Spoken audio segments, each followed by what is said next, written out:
말씀은 마태복음 말씀입니다. 우리 마태복음 같이 찾아보겠습니다. 마태복음 18장 21절에서 22절입니다. 우리 성경을 갖고 계신 분들은 같이 찾아서 볼 수 있도록 하겠습니다.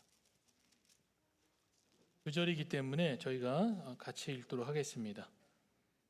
18장 21절에서 22절입니다. 21절입니다. 하나님의 말씀입니다. 같이 읽겠습니다. 그때 베드로가 나와 이르되 주여, 형제가 내게 죄를 범하면 몇 번이나 용서하여 주리이까? 7번까지 하오리이까? 예수께서 이르시되 내게 이르노니 7번뿐 아니라 7번을 70번까지라도 할지니라. 아멘. 우리가 이 성경을 보면은 이 성경 안에 많은 이 성경 인물들이 나옵니다. 그러다 보니까 각각 그 본인이 좋아하는 그 성경 인물들이 따로 있고, 또 그 사람들의 어떤 믿음의 여정을 본받고 살아가고 그런 싶은 마음이 저에게 있습니다. 근데 아이러니한 것은 뭐냐면요, 그런 성경 인물들을 보면서 물론 그들의 믿음의 고백을 보고 어떤 그 믿음을 바라보면서 동시에 이상하게 그 사람들의 넘어짐과 실수들을 바라보면서 그 넘어짐과 실수를 우리의 삶에 적용해 가지고 마치 스스로 이제 위로받는, 그들의 좌절을 보고 실수를 보면서 내 스스로 위로받는 그런 일들을 저희가 좀 경험하게 됩니다. 그리고 실제로 그렇게 또 위로를 받습니다. 예를 들어서 다윗의 경우입니다. 우리가 다윗 하면은 가장 먼저 떠오르는 사건이 골리앗과의 싸움입니다. 그것을 보면서 나도 다윗처럼 정말 용맹하게 하나님의 이름을 붙들고 살아가는 그런 그리스도인이 되어야 되겠다, 이렇게 생각하는 동시에 또 어떤 생각을 하냐면요, 밧세바의 사건을 생각하는 겁니다. 그러면서 하나님 앞에, 하나님, 제가 지은 죄는 최소한 다윗의 죄보다는 적은 죄를 짓고 살아갑니다. 그렇기 때문에 다윗의 죄도 용서하셨는데 이 정도의 죄는 당연히 하나님께서 용서하시지 않겠습니까? 하면서 스스로를 어떻게 하냐면요, 그 말씀으로 위로를 하고, 또 그런 많은 그 성경 인물들의 실수를 가지고 다른 사람을 위로하는데 사용을 하고 저희가 위로를 받습니다. 물론 저희가 이런 부분들이 잘못됐다라는 부분은 아닙니다. 성경의 그 위인들을 통해서, 믿음의 선진들을 통해서 저희가 그들의 여정을 본받고 또 자신을 바라보면서 위로하기도 하고 반복되는 죄악 가운데서 벗어나는 그런 도구로서 저희가 사용이 가능합니다. 하지만 이런 질문은 저희가 해야 됩니다. 어떤 질문이냐면요, 왜 성경은 이 성경에 등장한 그 인물까지도 하나님 앞에서 죄를 범하고 실수하고 그것도 계속해서 반복해서 넘어지는 그 모습을 우리에게 보여줄까라는 질문을 해야 되는 겁니다. 그 어떤 누구도 하나님 앞에서 완벽한 자가 없는 그 장면을 왜 성경이 보여줄까라는 질문을 해야 되는 거죠. 그 이유는 뭐냐면요, 사람은 믿을 수 없기 때문에 그렇습니다. 그러니까 성경이 우리한테 알게 하는 것은 뭐냐면요, 믿을 만한 사람은 하나도 없다라는 겁니다. 근데 여러분 자신도 마찬가지죠. 믿을 사람은 하나도 없다는 겁니다. 그것을 성경의 인물들의 반복되는 실수를 통해서 저에게 분명히 알려주는 겁니다. 믿음하면 떠오르는 첫 번째 인물이 누구죠? 아브라함입니다. 그럼 저희가 아브라함을 생각해 보면요, 하나님이 아브라함에게 약속을 하셨습니다. 아들을 주시겠다고 약속을 했는데 25년을 기다려서 아들을 얻었습니다. 대단한 거죠. 그리고 아브라함은요, 하나님께서 자기의 친척 본토 아비집을 떠나라고, 그것도 알 수 없는 곳으로 떠나라고 하나님께서 부르셨습니다. 그런데 믿음으로 그 하나님의 부르심을 받아서 따라갔던 사람이 누구냐면은 아브라함입니다. 24년을 기다리는 동안 여러 번 넘어지고 실수하고 계속해서 좌절하는 상황들을 경험했습니다. 그때마다 하나님께서 어떻게 하셨냐면요, 아브라함에게 점점 가까이 이렇게 다가오신 겁니다. 처음에는 말씀하시고 환상으로 보여주시고 나중에는 직접 나타나셔서 하나님이 하신 약속을 분명하게 너에게 지켜주실 것을 그에게 확증시켜 주신 겁니다. 그 24년이 지나서 하나님께서 어떻게 하셨냐면요, 1년 후에 너의 아내 사라를 통해서 분명히 아들을 낳을 것이라고 말씀해 주셨습니다. 그리고 나서 이제 1년만 지나면 되는 겁니다. 근데 창세기 20장을 보면요, 1년이 남았는데 갑자기 아브라함이 어떻게 하냐면은 그랄로 이동하는 겁니다. 그랄이라는 곳은 어디냐면요, 블레셋 안에 있는 그런 도시입니다. 눈에 보기에 풍요롭고 이 아브라함의 입장에서는 뭔가 얻을 것이 있다라는 생각이 있었을 수도 있습니다. 그것을 옮겨갔는데요, 그때 이 아브라함이 어떻게 하냐면요, 혹시나 블레셋 왕이 자기를 죽일까봐 자신의 아내 사례를 누이라고 속이고 아비멜렉에게 그 아내를 보내버리는 겁니다. 24년 동안 하나님께 훈련받고 믿음의 여정을 걸었던, 그리고 이제는 1년 있으면 하나님께서 아들을 약속으로 주시겠다고 했는데 자신의 아내를 어떻게 한 거죠? 아비멜렉에게 보내는 겁니다. 그럼 질문은 뭐냐면요, 그럼 하나님이 아브라함에게 약속한 그 아들은 사라를 통해서 주신다고 했는데 아비멜렉에게 보내버리면 그 약속은 어떻게 되는 겁니까? 하나님을 향한 아브라함의 신뢰는 도대체 어떤 모습인가요? 처음 하나님을 부름을 받고 믿음의 여정을 걸어갔을 때 애굽에서 한 행동을 지금 그대로 지금 반복하고 있는 겁니다. 그때는 처음이라서 저희가 이해해 줄 수 있는데 지금 24년이 지난 겁니다. 믿음의 여정을 한참 걸어가고 하나님께서 훈련시키시고 그 하나님을 알았다라고도 표현할 수 있는데도 불구하고 같은 일에 같은 방법으로 같은 속임으로 어떻게 하고 있는 거죠? 반복된 실수를 그대로 보여주고 있는 겁니다. 무엇을 보여주는 거죠? 아브라함도 믿을 만한 사람이 못 된다는 겁니다. 우리가 믿음의 조상이라고 하는 그 아브라함도 믿을 만한 사람이 못 된다는 겁니다. 여러분, 이런 배우자가 여러분의 배우자라고 생각해 보시면 됩니다. 여러분, 그런 배우자 여러분이 신뢰할 수 있겠습니까? 믿을 만한 사람이 못 되는 겁니다. 이처럼 우리는 연약합니다. 우리 안에 있는 죄의 습관은 우리를 사로잡아서 끊임없이 우리를 넘어뜨리려고 하는 겁니다. 그래서 성경이 우리한테 알게 하는 것은 뭐냐면요, 어떤 누구도 스스로의 능력으로 하나님의 말씀을 지킬 수 없다는 것을 알게 하는 겁니다. 그 어떤 누구도 자신의 능력으로 스스로 그 하나님의 말씀을 지켜나갈 수 없다는 겁니다. 그래서 믿음의 여정을 걸어가면서요, 사람을 의지하고 그 사람의 신앙의 모습을 보고 믿으면은 그거는 안 되는 겁니다.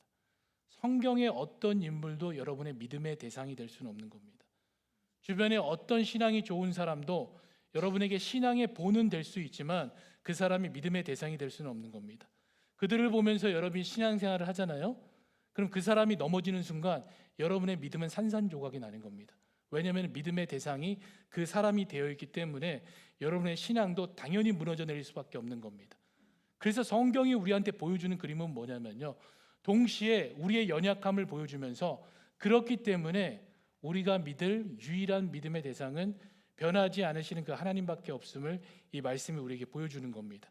우리의 유일한 믿음의 대상은 약속하시고 그 약속을 반드시 이루시는 그 하나님만이 우리의 유일한 믿음의 대상이라는 것을 이 성경이 우리에게 이러한 과정을 통해서 보여주고 있는 겁니다. 여러분, 바울 역시 마찬가지였죠. 본인이 바리새인 중에 바리새인이었고 좋은 학문을 배워서 말씀을 지키는 걸로서는 그 어떤 누구도 비교할 수 없는 첫 번째 가는 사람이 누구였냐면 바울 자신이었다고 스스로 고백했던 겁니다. 그런데 이 바울이 항상 고민했던 게 뭐냐면요, 말씀을 알고 지키고 분명히 알고 있는데 말씀을 보고 지키면 지켜나갈수록 비참함만 자꾸 늘어나는 겁니다. 지키지 못하는 그 비참함만 자꾸 커져가고, 이렇게 머리로는 말씀으로는 분명히 이것이 아니라는 걸 아는데 내 안에 있는 악한 것이 죄로 나를 계속해서 인도한다고 고백을 하는 겁니다. 그러면서 했던 고백이 뭐죠? 로마서 7장 24절의 고백입니다. 오호라 나는 공고한 사람이로다 라고 고백한 겁니다. 그러면서 이 사망의 몸에서 누가 나를 건져내려라고 고백을 한 겁니다. 저희가 말씀 앞에서 알아야 할 부분이 바로 이런 부분입니다. 똑같은 질문이죠.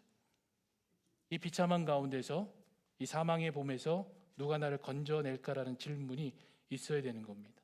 이미 그리스도 안에서 살아간다고 얘기를 하면서도 이 교회 안에 들어와서 예배를 드리면서도 여전히 하나님의 말씀 앞에서 넘어져가는, 반복되는 죄 가운데서 끊임없이 넘어지는 그 모습을 바라보면서 나의 곤고함을 고백할 수 있어야 되는 겁니다.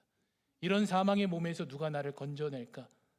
끊임없이 작은 것 하나라도 자랑하고 싶어하는 이 탐심 가운데에서 누가 나를 건져낼까라는 고백이 우리 가운데 있어야 되는 겁니다. 그러면서 우리가 두려워하죠. 지금 하나님과 나와의 관계는 어떨까?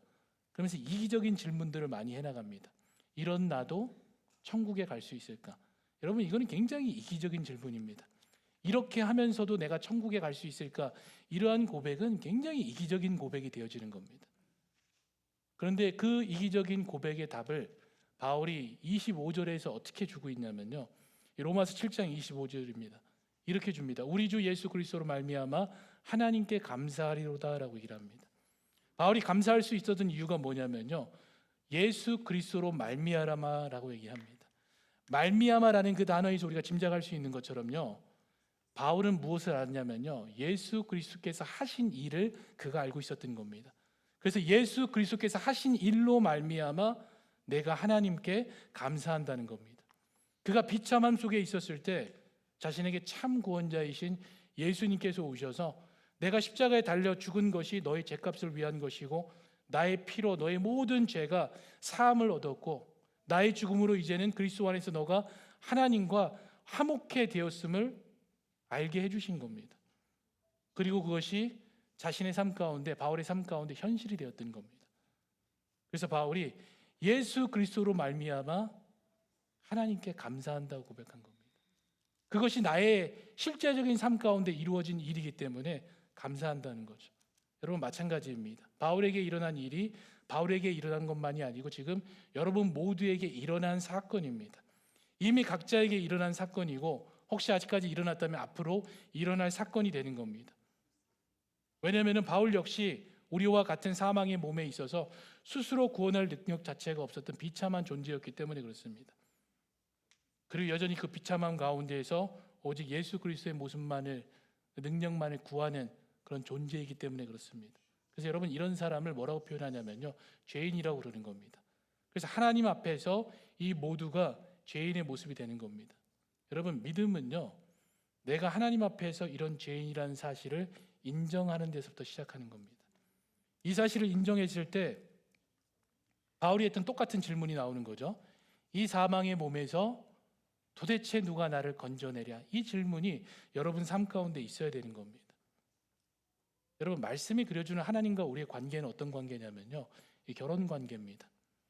그러니까 성경이 왜 결혼 관계로 우리에게 보여주냐면요, 인간이 가지고 있는 관계 중에서 가장 친밀한 관계, 가장 가까운 관계가 어떤 관계냐면 결혼 관계입니다. 그래서 하나님과 우리의 관계가 어떠한지를 이 결혼 관계를 통해서 우리가 실제적으로 경험할 수 있도록 알게 해주도록 그 친밀함을 하나님께서 우리에게 표현해 주신 겁니다. 자, 그러면 하나님과의 결혼 관계면은 그 결혼 관계는 어떻게 해야 되죠? 행복해야 됩니다. 하나님이 사랑이 많으시고 자비로우시기 때문에 그 결혼 관계는 행복한 결혼 관계가 될 수밖에 없는 겁니다. 근데 하지만 실제 성경이 그려주는 하나님과 우리의 결혼 관계는 어떤 결혼 관계죠? 불행한 결혼 관계입니다. 행복한 결혼 관계가 아니고요, 불행한 결혼 관계입니다. 그것도 아주 불행한 결혼 생활입니다.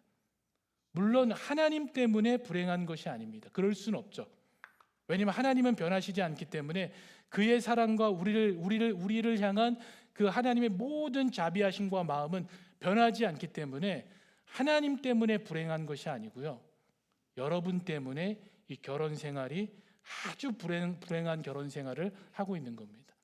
그 모습을 그려주는 그 성경이 어디냐면요, 호세아서 말씀입니다. 호세아서 말씀을 보면요, 하나님께서 호세아에게 뭐라고 말하냐면요, 너는 가서 타인의 사랑을 받아 음녀가 된 여자를 사랑하라고 했습니다. 이해할 수 없는 그런 명령이죠. 하지만 호세아는 그 고멜과 그 음녀와 결혼을 했습니다. 결혼을 했는데도 이 여인은 어떻게 하죠? 끊임없이 다른 남자들과 음란한 생활을 하고 집을 떠나서 다시 이전의 삶으로 돌아가는 그 삶을 살아갑니다. 그런데도 호세아에게 어떻게 명령하시죠? 값을 주고 다시 그 여인을 아내로 삼으라고 합니다. 그래서 호세아가 그 명령을 따라가는 거죠. 여기서 고멜은 누가 되죠? 바로 우리 자신이 되는 겁니다. 호세아는 하나님이 되어지는 거죠. 전혀 다른 모습이 아닙니다. 걸핏하면 하나님을 떠나서 세상의 마음을 빼앗기는 그 모습이 바로 고멜의 모습이고요, 돈의 마음을 빼앗기고 세상의 명예나 친구, 직장, 세상의 즐거움에 마음이 빼앗겨 하나님을 섬기는데 등한시하는 그 모습이 뭐죠? 우리들의 고멜의 모습이 되어지는 겁니다. 수시로 하나님을 외도하고 배신하고 하나님보다 더 사랑하는 것들을 많이 보유하고 살아가는 그 모습이 뭐죠?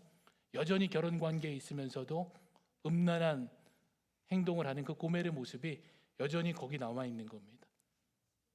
하나님은 일방적으로 사랑하는데 우리 가운데 그 사랑이 없기 때문에 그 결혼 관계는 어떻죠? 불행할 수밖에 없는 겁니다.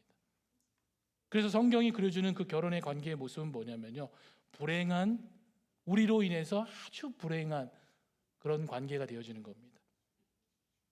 근데 그럼에도 놀라운 것은 뭐냐면요, 그 고멜에게 호세아가 돈을 내고 그 여인을 다시 사온 겁니다. 하나님은 우리를 다시 사랑하시고 품어주신 게 바로 하나님의 사랑입니다. 마치 탕자를 끌어안은 그 아버지의 모습이죠.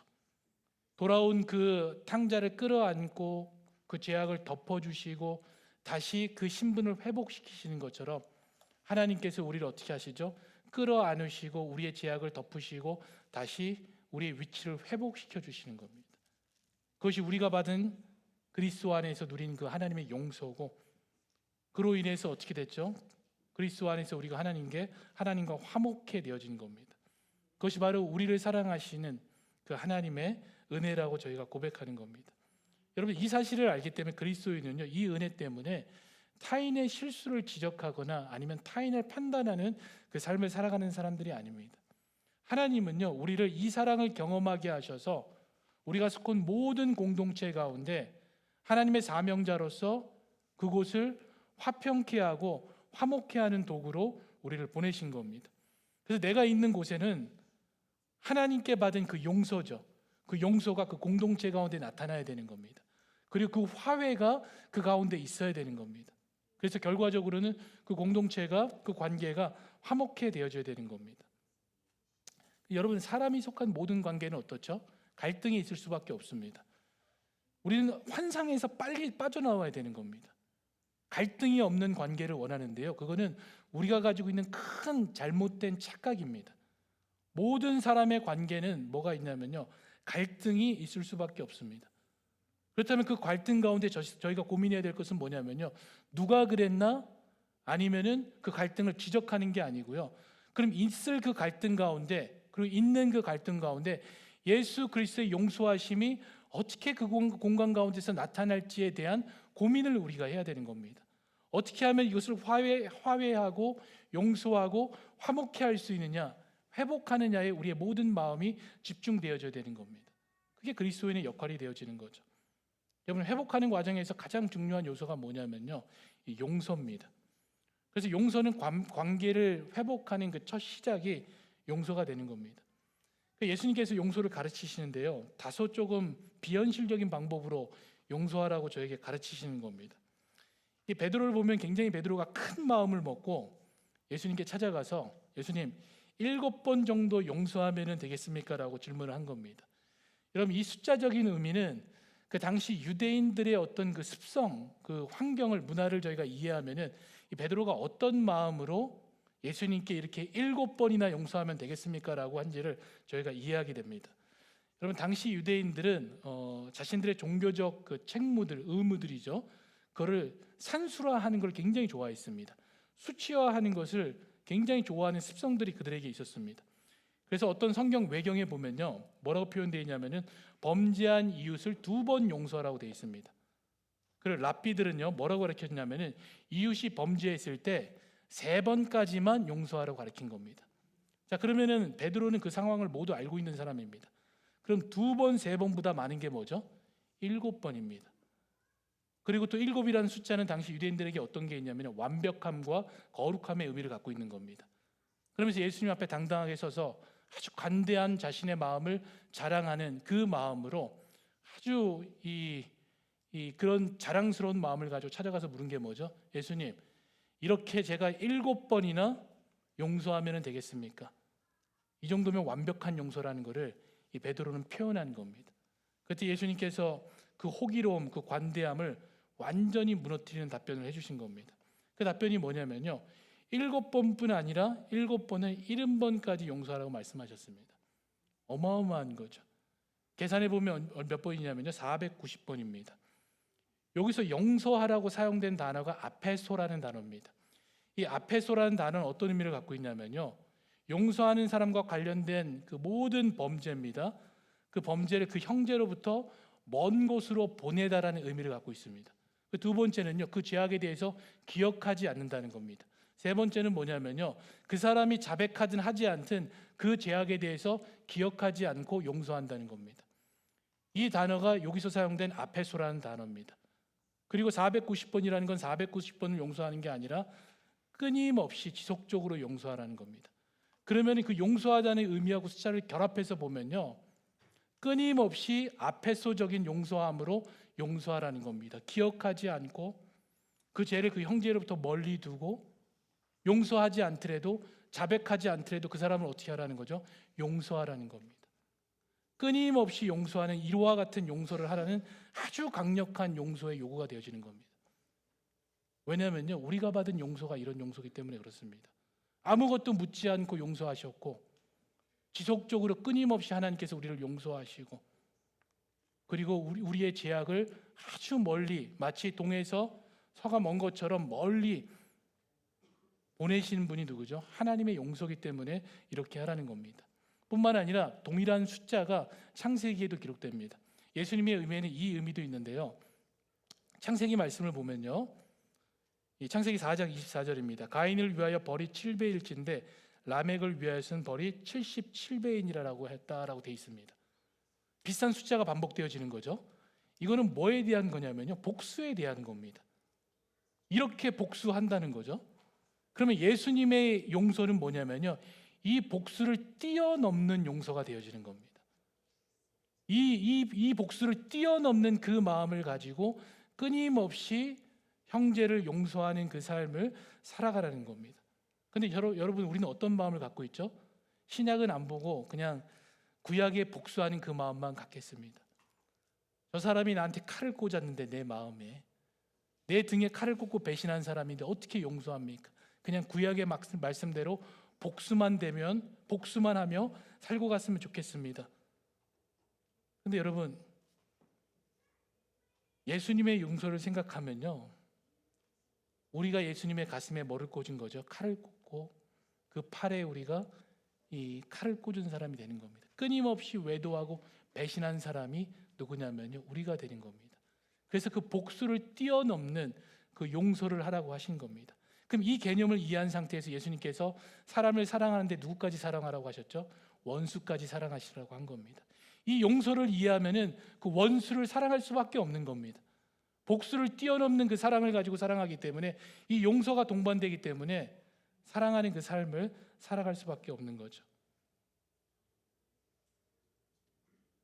우리가 하나님 앞에서 고멜이었음을 우리는 잊지 말아야 되는 겁니다. 그리고 지금도 여전히 우리는 내가 사랑하는 것들을 더 사랑하고 있음을 잊지 말아야 되는 겁니다. 다시 우리가 하나님과의 언약 관계를 생각해 보면요, 그 하나님과의 결혼 관계 속에서 끊임없이 사랑하는 남편에게 대못을 받고 살아가는 그 신부가 바로 저희 자신이 되는 겁니다. 그럼에도 하나님께서는 어떻게 하시죠? 예수 그리스도의 보혈로 우리를 용서하시는 겁니다. 그리고 다시 그의 보혈로 우리의 그 죄값을 지불하시는 겁니다. 그래서 사망의 몸에서 우리를 건져내셔서 끝까지 이 결혼 관계를 하나님께서 유지하시는 겁니다. 그래서 그걸 우리가 견인해 나간다고 표현하죠. 견인해 주시는 겁니다. 그래서 바울이 서로를 용서할 때 이렇게 용서하라고 가르친 겁니다. 에베소서 4장 32절 말씀이죠. 서로 친절하게 하며 불쌍히 여기며 서로 용서하기를 하나님이 그리스도 안에서 너희를 용서하신 같이 용서하라는 겁니다.